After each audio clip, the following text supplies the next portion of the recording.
आप चाहते हैं कि आपका क्लाइंट ये सब सीखे और उसको लिवरेज करके वेल्थ बनाए, उस नॉलेज को लिवरेज करके करेक्ट वेल्थ बनाए, राइट राइट? अब इसको सीखना तो बहुत कॉम्प्लिकेटेड एक्सरसाइज हो गया। आप बोल रहे हो 5 तरह का मार्केट है, हम्म किसी मार्केट में कैसे बिहेव करना है, किसी मार्केट में कैसे बिहेव करना है। राइट अगर मैं क्लाइंट के एंगल से सोच रहा हूँ इस समय, तो उसके पास म्यूचुअल फंड का भी एक रास्ता है, राइट और ये आपकी एक कॉम्प्लेक्स स्ट्रैटेजी है। हम्म मैं इसको कॉम्प्लेक्स इसलिए बोल रहा हूँ क्योंकि मेरे को शायद अभी तक समझ में नहीं आया, मे बी आप उसको और क्लैरिफाई कर सकते हैं। करेक्ट बट इसको म्यूचुअल फंड के अगेंस्ट में कैसे पिच करेंगे?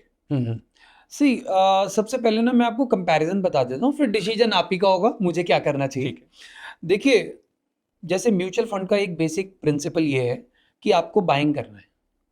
आपको पता है जो उसका फंड मैनेजर है अपने म्यूचुअल फंड का इंश्योरेंस नहीं ले सकता, मगर अगर आपके पास अपना इक्विटी पोर्टफोलियो है तो आप उसका इंश्योरेंस खरीद सकते हैं। अब इसमें क्या एडवांटेज होगा, अगर मार्केट नीचे जाता है तो आपको सबसे बड़ा एडवांटेज है तो इंश्योरेंस से वो जितना लॉस है वो मिल जाएगा, आप उसी को डिप्लॉय कर दो उस डिस्काउंटेड रेट्स पे। तो वहां से जब मार्केट फिर से बाउंस बैक करेगा, लाइक 2020 में 4 टाइम्स हो गया, तो आपका तो 4 गुना पैसा हो गया ना। मगर एसआईपी अगर आप कर रहे हैं या लमसम अमाउंट आपने डाला है, उस मेजर करेक्शन में आप कितने पैसे डाल देंगे म्यूचुअल फंड के बॉटम पे?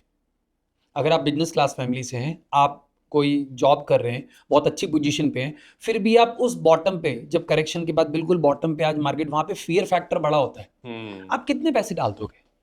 मगर दूसरी तरफ अगर आप देखोगे, जब आप अपना पैसा मैनेज कर रहे हैं और इंश्योरेंस ने मान लो आपको बड़ा पैसा डिप्लॉय कर दिया या दे दिया आपको उस लॉस में, तो दोस्त वो पैसा डालने में ना आपको बिल्कुल हेजिटेशन नहीं होगा, अंडरस्टूड। क्योंकि उस पैसे के लिए आपने कोई गोल्ड नहीं बेचा, कोई प्रॉपर्टी नहीं बेची, कोई एफडी नहीं ब्रेक करी, या कहीं से आपने कैश बोरो नहीं करा। तो आपने बस इंश्योरेंस की कॉस्ट दी और उसके बाद वो पैसा आपको मिल गया और आपने वो डिप्लॉय कर दिया। इसको मैं एक एग्जांपल के साथ भी समझाता हूं।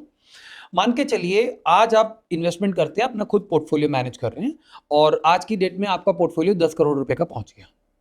आपने इंश्योरेंस कर रखा है और 2008 जैसी फिर से करेक्शन आ गई। 2008 में मेजर करेक्शन आई थी, 6300 का इंडेक्स 2200 आ गया था उस साल। करेक्ट। तो दोस्त 65% का करेक्शन है, 10 करोड़ का पोर्टफोलियो आपका रह जाएगा अप्रोक्सीमेटली 3.5 करोड़, 6.5 करोड़ का लॉस है। 6.5 करोड़ के लॉस में 5.5 करोड़ रुपए इंश्योरेंस कंपनी आपको रिटर्न कर देगी। अब हम क्या स्ट्रेटेजी बताते हैं, ये 5.5 करोड़ रुपया आप उस बॉटम पे डिप्लॉय कर दो, क्योंकि अच्छे स्टॉक्स डिस्काउंट में अवेलेबल है, और यहां पे इन्वेस्टमेंट करो जो नॉलेज बेस्ड, आपके नॉलेज बेस्ड इन्वेस्टमेंट करो जिन स्टॉक्स की आपको नॉलेज है। अब आपने क्या करा, वो 5.5 करोड़ का बड़ा डिप्लॉयमेंट कर दिया, 3.5 करोड़ का पहला पोर्टफोलियो था, तो 9 करोड़ हो गया उस बॉटम पे। और 2008 के बाद तो वहां से तो मार्केट 10 गुना हो चुकी है, और 2020 की करेक्शन के बाद 4 गुना हो चुकी है। तो 10 गुने का मतलब ये है कि 9 करोड़ का पोर्टफोलियो आज आपका 90 करोड़ का है, आप अल्ट्रा एचएनआई बन चुके हैं। तो ये लिवरेज, ये एडवांटेज आपको कभी भी म्यूचुअल फंड नहीं देता। इसलिए एचएनआईज अपनी पैसा खुद ही मैनेज करते हैं, पहले नॉलेज लेते हैं फिर उसको मैनेज करते हैं।